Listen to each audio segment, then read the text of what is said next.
Hola, ¿qué tal? ¿Cómo están, estimados estudiantes? Es un gusto para mí poder encontrarme con ustedes hoy día una vez más en el transcurso ya de esta etapa de preparación pues en la cual ustedes están teniendo. Yo espero que hasta acá ustedes sigan empapándose con los temas y estén preparándose a conciencia. El día de hoy vamos a abordar un tema también muy interesante y obviamente importante para nuestra preparación. ¿Ya? Entonces, bienvenidos a la clase de hoy. Hola, ¿qué tal? Bien, entonces vamos a continuar con la clase de hoy. Hoy vamos a abordar el tema de las bases biológicas de la conducta. Nos preguntamos quizás qué tiene que ver pues lo biológico con nuestra conducta. Pues en realidad tiene mucho que ver, ¿ya? Y hoy día vamos a aprender eso. Vamos a ver que todo lo que es nuestro sistema nervioso en sí, pues influye mucho en lo que es nuestra conducta. Y si hablamos de conducta, pues hablamos pues de psicología, ¿verdad? Bien, entonces en realidad lo que se trata es de estudiar pues aquí la forma como los procesos biológicos, especialmente pues la actividad en el encéfalo, el sistema nervioso y el sistema endocrino se relacionan entre sí concatenadamente, ¿no? Con la conducta y el comportamiento. ¿Ya? Entonces, acá nos hacemos la pregunta, ¿es lo biológico base del comportamiento o es uno de los fundamentos del comportamiento? Si esto es así, ¿cuáles son los demás fundamentos? ¿No? Entonces, hoy vamos a tratar de respondernos estas preguntas. Algunas pues conductas son en general una serie pues de contracciones musculares y esas contracciones musculares pues obedecen a un estímulo y los estímulos pues causan sus efectos a través de los órganos sensoriales intercalados pues entre los músculos y los órganos sensoriales, obviamente, ¿no? Y estas pues acontecen numerosos procesos en el sistema nervioso, el aparato circulatorio e inclusive las glándulas de secreción interna, ¿ya? Bien, entonces, casi todo, casi todo órgano corporal posee cierta conexión con la conducta, ¿ya? Tengan en cuenta eso, casi todo órgano corporal posee cierta conexión con la conducta, ¿ya? Algunos órganos, sin embargo, se hallan más relacionados con la conducta que otros, ya que responden pues directamente a un estímulo. Estos son los sentidos, el sistema nervioso y los llamados efectores. Los efectores pues son dos clases, los músculos y las glándulas. Estas a su vez pues son de dos clases, las exocrinas, ¿no? Por decir como un ejemplo las salivares, ¿ya? Entonces, estas influyen muchísimo sobre la conducta. Casi todas las glándulas endocrinas poseen conexiones nerviosas. Por tanto, todas estas conexiones biológicas sí influyen mucho en lo que es el comportamiento, en lo que es la conducta. ¿Ya? Entonces, además de los alimentos y el oxígeno en el metabolismo, pues intervienen pues también las hormonas y las vitaminas y los enzimas.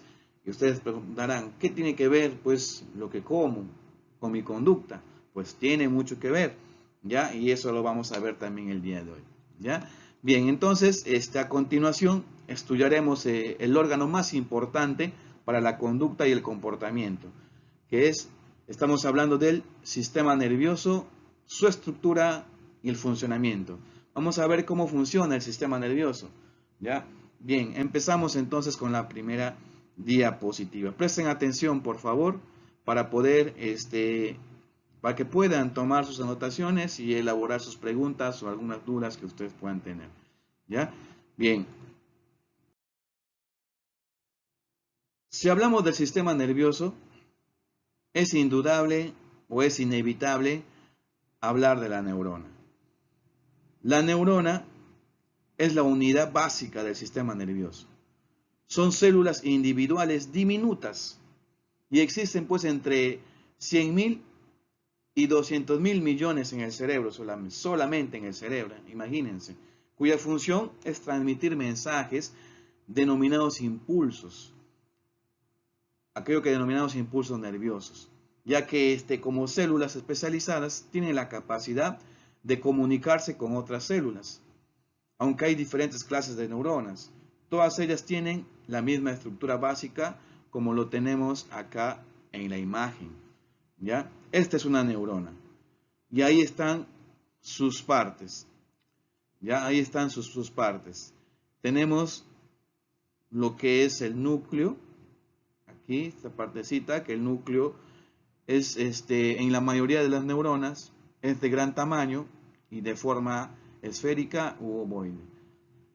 Tenemos el cuerpo celular, o también llamado soma, que es la masa celular, ¿ya? Tenemos a lo que son los botones sinápticos, que son las terminaciones de las ramificaciones, ¿ya? Tenemos a las dendritas son las ramificaciones que están. Las dendritas permiten conectarse con otras neuronas, ¿ya? Tenemos también el axón. El axón permite lo que es el impulso. El axón conduce el mensaje, ¿ya? O traslada el mensaje hacia la otra neurona. Y de esa manera se va procesando la información por un sistema llamado sinapsis. ¿Ya? Sinapsis. La sinapsis es la transmisión de mensajes, el procesamiento de mensajes del estímulo nervioso. ¿Ya? Ahí está también la vaina de mielina, que es esta partecita, los nodos de Rainberg y la arborización terminal. ¿Ya? Entonces, ¿qué son estas partes ramificadas? Que es el otro extremo de la neurona. Estas son todas las partes de la neurona. Ahora, si hablamos de un soma celular, el soma celular tiene ciertas estructuras que permiten vivir a la neurona. Acepta pues la información que llega y la recolecta y la combina. Ahora, las fibras son de dos clases. Las dendritas, estimuladas pues por las neuronas cercanas o por estímulos físicos y axones. El axón, vuelvo a repetir, el axón conduce la información que sale del cuerpo celular y transmite pues el impulso nervioso a las neuronas contiguas, o sea, a las neuronas siguientes, o a un afector, pues como por ejemplo un músculo, ¿no? Según sus conexiones, los axones pueden ser cortos y largos. En el extremo del axón se encuentran pequeñas ramificaciones terminadas, ¿ya? Denominados pues botones terminales, a través de las cuales se envían los mensajes a las demás células. Y dichos mensajes son de naturaleza eléctrica y se mueven a lo largo de las neuronas como si viajaran por una calle de un solo sentido, ¿ya? Con el fin pues de evitar que los mensajes hagan un cortocircuito entre sí, ¿ya? ¿Se dan cuenta qué tan perfecto es nuestro cuerpo, ¿verdad? Nuestro sistema, ¿no? Qué tan perfecto, ¿no? Entonces, así la mayoría de los axones están protegidos por un recubrimiento de mielina, que se lo denomina la vaina de mielina, que está compuesta por células especializadas de grasas y proteínas, las cuales pues envuelven por completo al axón, y la mielina también aumenta pues la velocidad del impulso nervioso a través de los axones. ¿Ya? Entonces ahí tenemos ya lo que es la neurona. La neurona, repito, la neurona es la unidad básica del sistema nervioso, la unidad atómica del sistema nervioso. ¿Ya? Bien, continuamos. Ahora, los nervios. ¿Qué son los nervios? Los nervios son grandes manojos de axones y dendritas. ¿Ya? Los nervios son grandes manojos de axones y dendritas. El neurolema, la capa delgada de células que cubre la mayor parte de las fibras nerviosas, afuera del encéfalo y de la médula espinal, forma un túnel para que dichas fibras puedan autorrepararse en caso de daño. Esto por lo general no lo pueden hacer el encéfalo ni la médula espinal.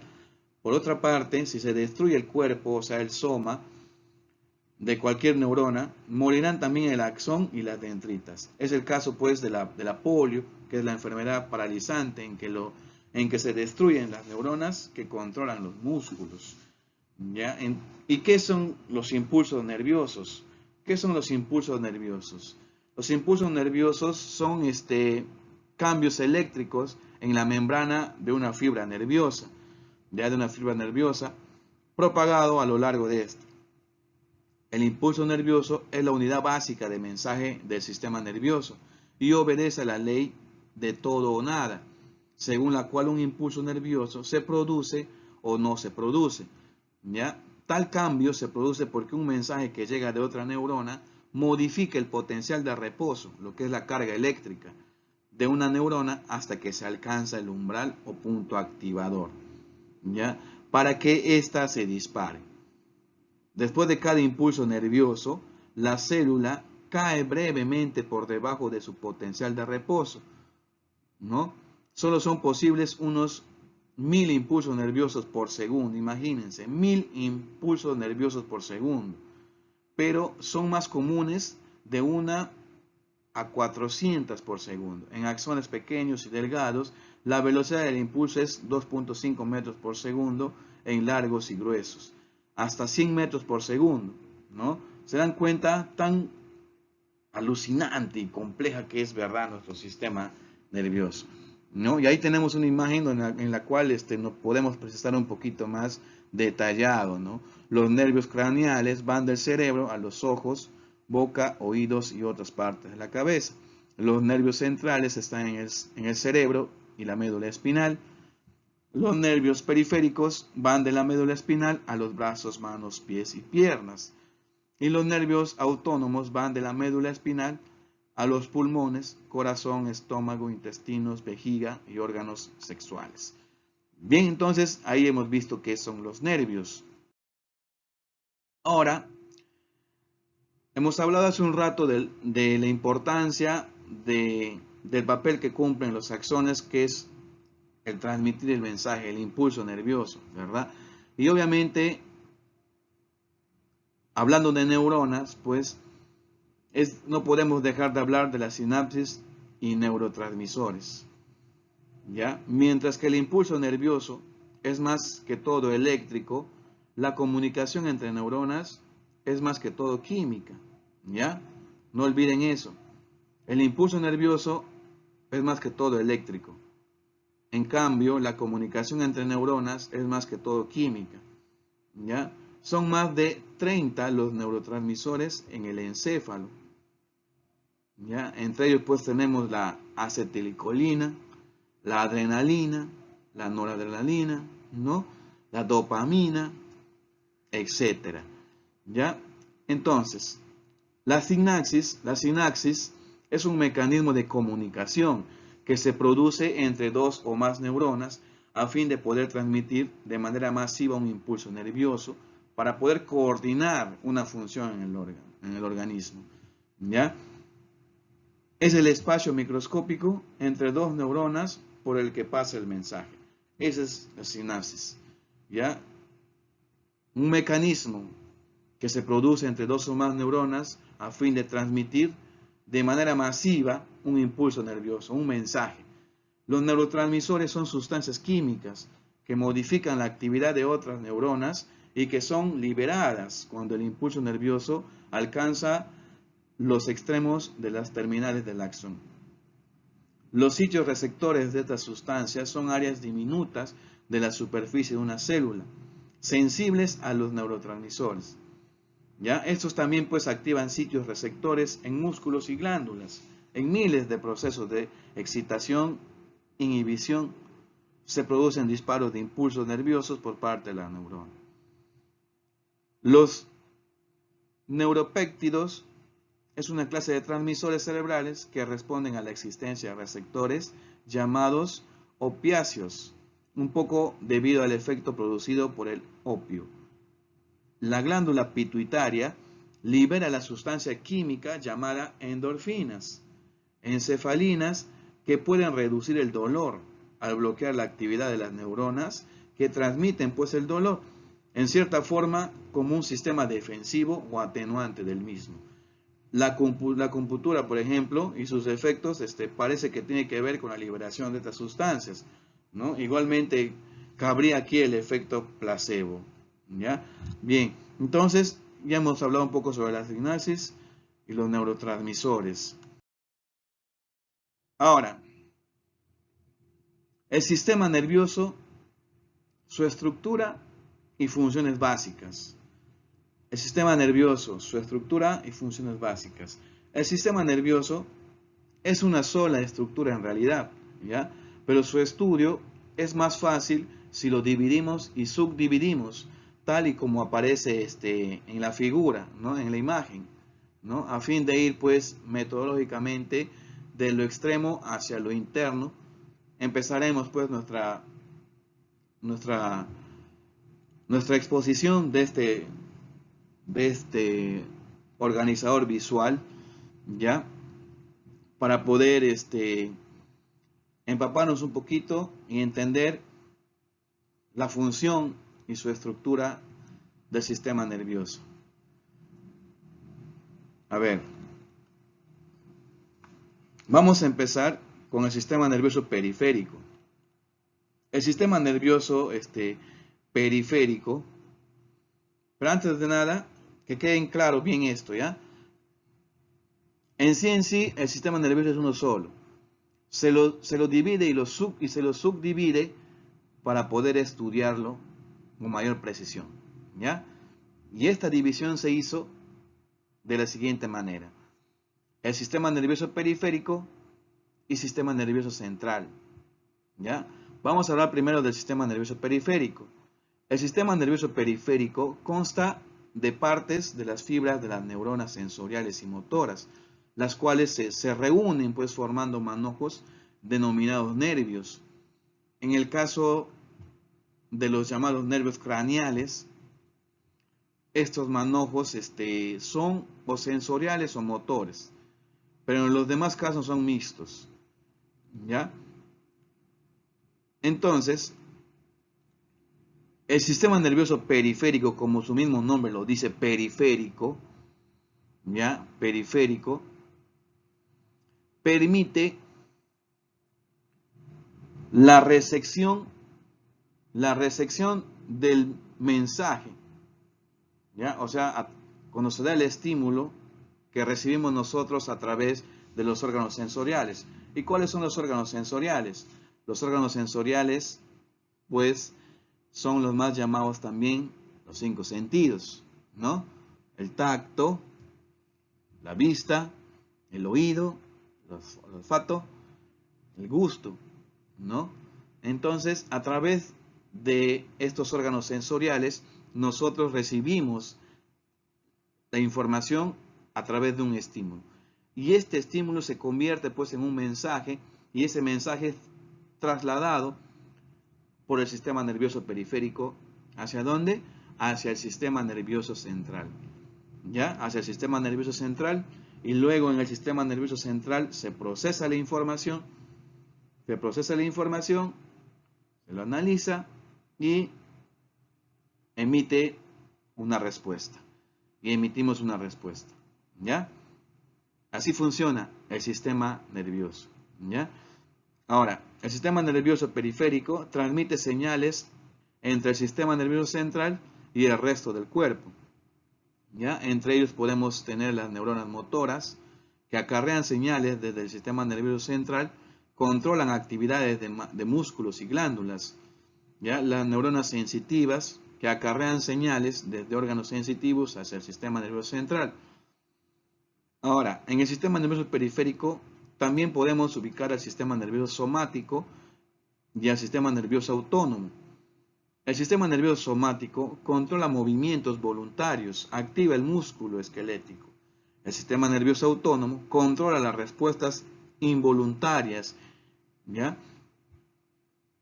Y acá, en el sistema nervioso periférico, también encontramos al sistema nervioso, lo que somos los hombres, ¿no? Simpático, al sistema nervioso simpático, ¿ya? Y ahora, el sistema nervioso simpático prepara el cuerpo para situaciones de estrés o actividades físicas. El sistema nervioso simpático permite la respuesta de pelear o huir, ¿ya? O huir. El sistema nervioso parasimpático prevalece durante el tiempo de reposo. Actúa directamente en la actividad basales del organismo, ¿ya? En resumen, el sistema nervioso simpático funciona o la mayoría de sus funciones lo realiza de día, ¿ya? De día.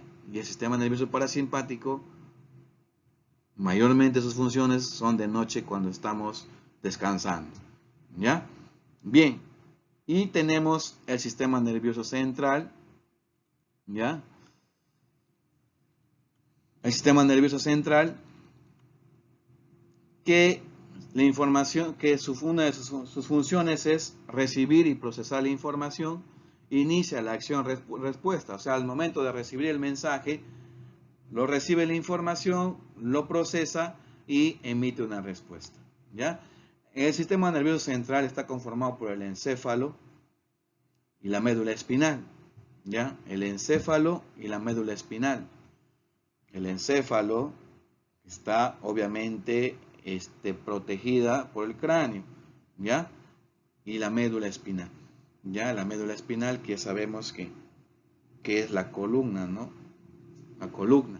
Bien, el encéfalo recibe y procesa información sensorial, inicia respuestas, almacena memoria, genera pensamientos y emociones. La médula espinal conduce señales desde el cerebro, controla actividades reflejas, ¿ya? Entonces, para poder nosotros ubicarnos un poco más o relacionarnos un poco lo que es la estructura de lo que es el sistema nervioso, debemos de ubicar bien su división y sus subdivisiones. Bien, continuamos entonces. Acá tenemos el sistema nervioso central, ¿ya? Le hemos dicho hace un rato que el sistema nervioso central está conformado por el encéfalo, que es esto, ¿ya? Las neuronas que radican en el sistema nervioso central se hallan más o menos agrupadas en centros y vías nerviosas.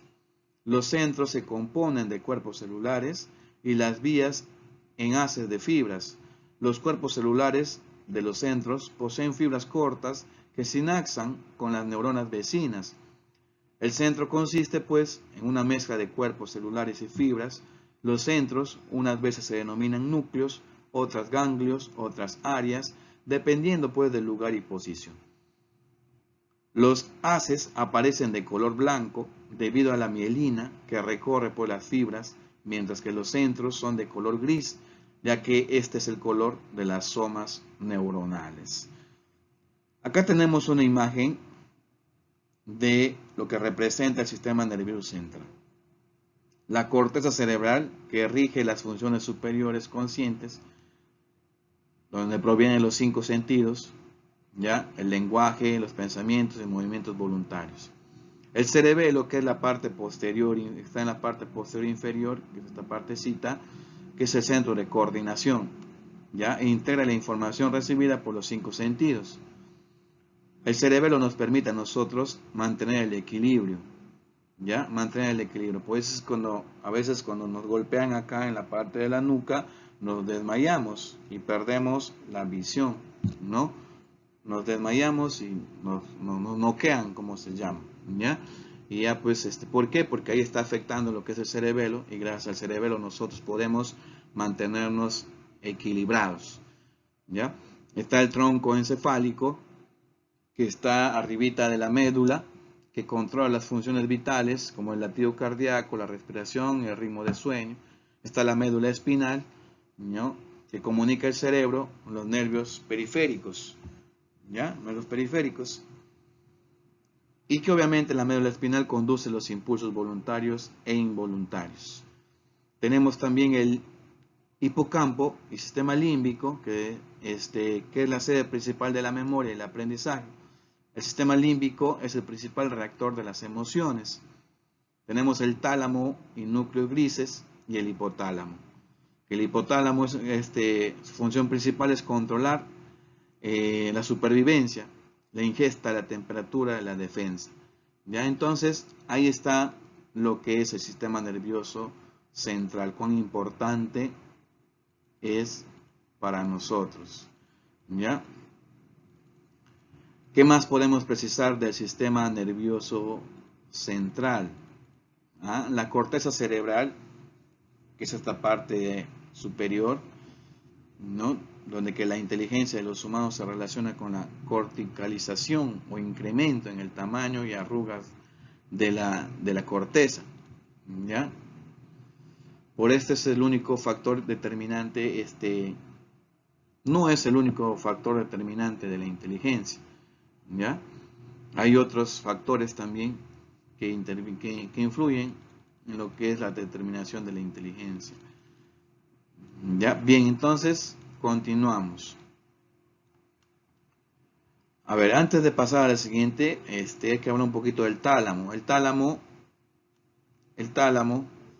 ya que justamente está ubicado acá, casi en el centro, ¿ya? Descansa por encima del cerebro medio, ¿ya?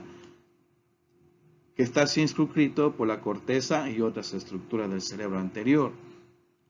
Es como una estación de empalme, ¿ya? De empalme. Bien, continuamos entonces. ¿Cuáles son las funciones de los lóbulos cerebrales? Las funciones del lóbulo cerebral. El encéfalo,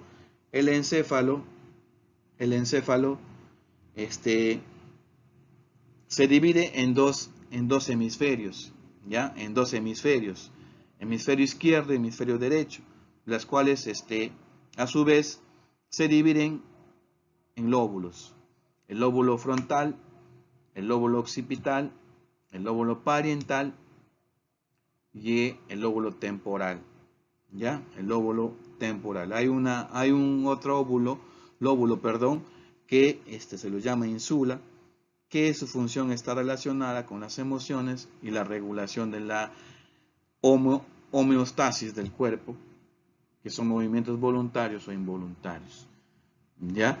Entonces, ahí está, por decir, cada lóbulo nos permiten a nosotros tener ciertas habilidades, ¿ya? Por decir, el lóbulo frontal se relaciona con el control de los impulsos, el juicio, la función de la capacidad de moverse, de razonar, resolución de problemas, parte del lenguaje y emociones, ¿ya? El lóbulo temporal, su función se relaciona con la memoria a corto plazo, la audición, el lenguaje, ¿ya? El lóbulo temporal es esta que están acá, justamente al lado del oído, ¿ya? Son el lóbulo temporal, quizás es una parte más frágil, quizás, ¿no? Porque cuando nos golpeamos en esta partecita, nos duele horrible, nos hace ver estrellitas, ¿verdad? ¿No? ¿Por qué? Porque justamente de este lóbulo, proviene lo que es el procesamiento de la información auditiva, ¿ya? Nos permite también controlar el equilibrio. El lóbulo parietal, que es también está en la parte superior, su función se relaciona con la interpretación de la posición del cuerpo de acuerdo con otros objetos. Permite también procesamiento de la información sensorial de varias partes del cuerpo, conocimiento de los números y su relación, manipulación de los objetos. Entonces quiere decir que los matemáticos tienen muy desarrollados el lóbulo parietal, ¿ya? El occipital, su función se relaciona con la elaboración del pensamiento, la emoción, interpretación de imágenes, reconocimiento del sonido, visión, lo que son las habilidades artísticas en sí, ¿ya? Bien. Entonces, vamos avanzando. Tengan en cuenta eso, por favor, ¿ya? La función de los lóbulos cerebrales. Para ir ya terminando, tenemos 4 observaciones importantes acerca del sistema nervioso. El sistema nervioso en general y en particular el cerebro refleja una unidad de acción dentro de la diversidad impresionante. Aquí sí que se observa pues aquello de que el todo es mayor que la suma de las partes. Característica de la redundancia: la altísima complejidad del encéfalo se debe, entre otras cosas, a su capacidad para usar docenas de áreas en tareas por las cuales podría responder una sola área. Esta capacidad de duplicación lo hace necesariamente muy complejo, pero al mismo tiempo redunda en una capacidad muy grande para compensar algunos tipos de lesiones. La plasticidad y flexibilidad de la organización cerebral es tal que una persona que nace sin cuerpo calloso, cuando adulta, puede hacer cosas que no responden a la especialización y hemisferios, ¿no? Es decir, compensa con la utilización de otras áreas, ¿ya? Así como el cerebro es muy vulnerable, también es tremendamente resistente. El cerebro tiene un gran potencial para compensar dificultades, ¿ya? Entonces, hasta acá hemos visto lo que son las bases biológicas del comportamiento o de la conducta, ¿ya? Muchas gracias por su atención, muchas gracias por todo. Sigan estudiando, practicando y sigan cuidándose. Un fuerte abrazo. Nos vemos en la próxima clase. Cualquier pregunta que tengan, no duden en hacerlo mediante la aplicación. Cuídense mucho.